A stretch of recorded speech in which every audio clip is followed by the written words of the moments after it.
अहम खबर अपने नाज़रीन तक पहुंचा दें कि जमीयत उलमा इस्लाम के सरबराह मौलाना फजलुर रहमान की रिहाइशगाह पर अहम बैठक इस वक्त भी जारी है। बिलावल भुट्टो जरदारी, इसहाक डार और वजीर कानून आजम नज़ीर तारड़ मौलाना फजलुर रहमान से मशावरत कर रहे हैं। इस बारे में मज़ीद जानेंगे डॉन न्यूज़ के नुमाइंदे अब्दुल्ला मोहम्मद हमारे साथ मौजूद हैं।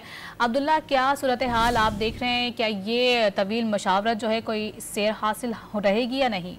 मुलाकातों का सिलसिला दिन भर जारी रहा और अब जब पाकिस्तान तहरीक इंसाफ का वफद यहाँ से रवाना हुआ तो डिप्टी वज़ीर-ए-आज़म इसहाक डार, पीपल्स पार्टी के चेयरमैन बिलावल भुट्टो जरदारी और वफाकी वज़ीर कानून आजम नज़ीर तारड़ जो है वो अब मौलाना के साथ मुलाकात कर रहे हैं और जो फाइनल मसौदा है उस पर मौलाना को कन्विंस कर रहे हैं कि वो इससे अपनी जमात की हिमायत का ऐलान करे।